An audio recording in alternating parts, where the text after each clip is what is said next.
but he hasn't just fallen over. Round 3, WBC Super Welterweight Champion Terry Norris defending his title against WBA Welterweight Champion Meldrick Taylor. They begin round 3 with a jabbing contest. And George Foreman, between rounds, George Benton told Meldrick Taylor to stick with the jab, and you shook your head. No way. He's got to hit and move out of the way. Hit, move out of the way constantly. That's his only hope. Well, as they traded punches there, Meldrick Taylor got in a left hook that may have been his most effective blow. And now for the moment, Taylor seizes command and steps inside. Get that punches up. Come on, come on, come on.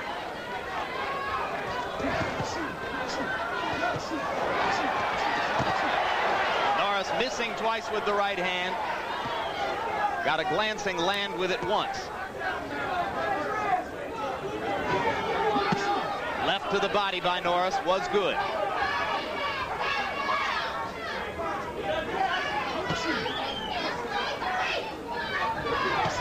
Right hand by Norris on the button.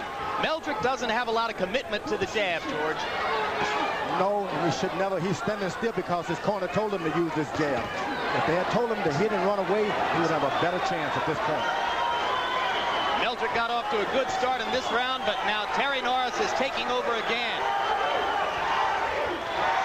And Meldrick looks a little flustered by Norris's willingness to just wail away with power shots.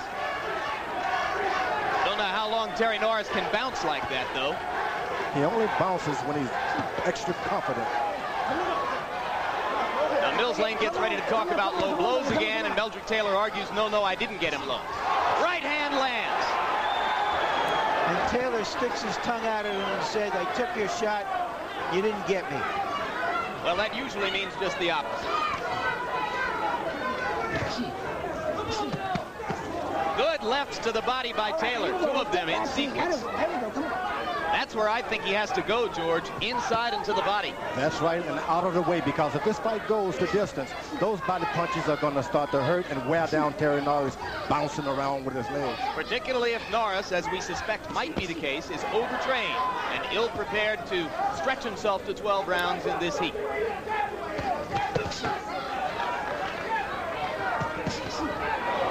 There's the right again, sneaking over the top of Taylor's left.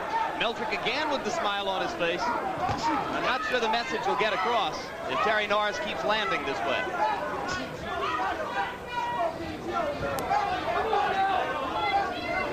And for the moment, the blinding hand speed of Meldrick Taylor has been neutralized as he waits outside for Terry Norris to step forward with power shots.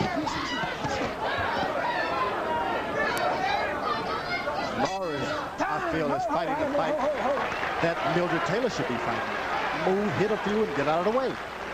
Okay. Taylor is notorious for loving to eat between fights, but he's eating too many of those right hands in this fight right now. I think I land every time. We just got to do more often. All right? Deep breath.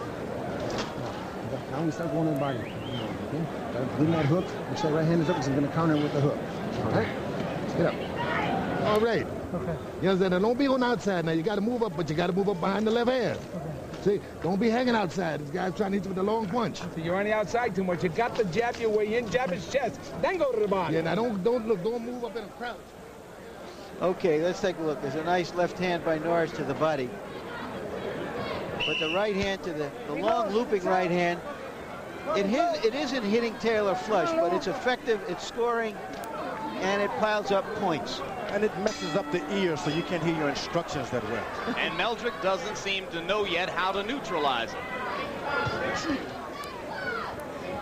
As you heard his corner, they want him to jab his way and get in at close quarters where Taylor doesn't want to be. Right hand punch landed for Meldrick Taylor as he stepped in. So again, Norris takes a full shot from Taylor. And again, Norris tries to come back. Right hand landed for Taylor. And for Norris. This fight is everything it was supposed to be. Isn't it?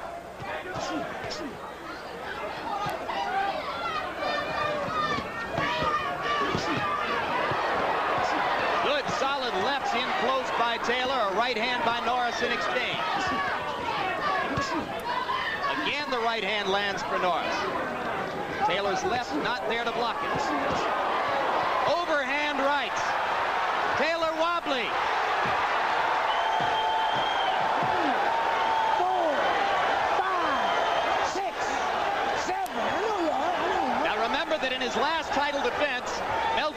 was twice knocked down by Glenwood Brown.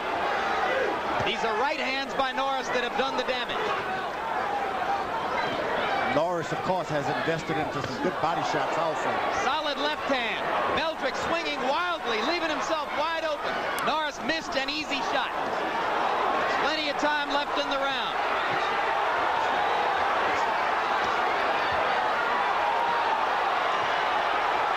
The word on the back of Terry Norris's haircut is knockout, and that's what he's thinking about right now.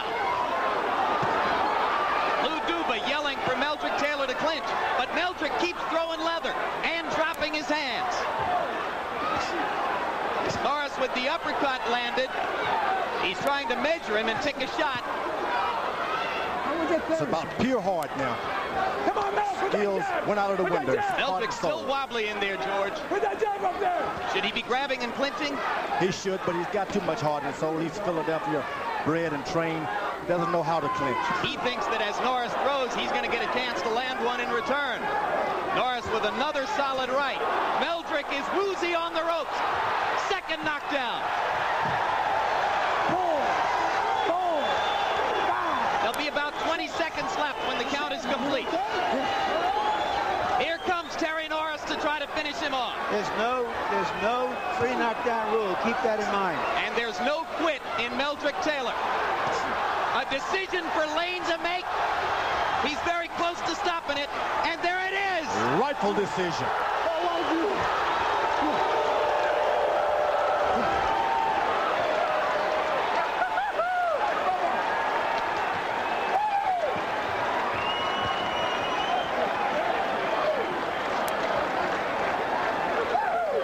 Meldrick Taylor almost got out of the round, but Terry Norris wouldn't let him. Mills Lane with a very tough decision, and you say, George, a good one. A good decision. He's a young fighter. He still has a future ahead of him. He was fighting a bigger man. He needn't take an extra beating. I think it was a case of too much heart, Larry. Well, that's what we said earlier, that when champions fight, their instinct is when they get hit, they're going to hit the other guy back. That's what has made these kinds of fights so action-filled. Somewhat slightly reminiscent in another way of Hearns and Hagler. They just both came out, they boxed very hard, but Terry Norris found that he could land that right hand, and as Taylor tried to get in close. Right on top of the head. Strange that a middleweight fighter can knock you down in that fashion. If you remember between rounds, Georgie Benton told Taylor, you must jab your way and get in close. But when he got in close, he got nailed. That's the danger of getting in close, George. It was that shot right by the ear. So Norris is indeed a clever boxer. He's a puncher.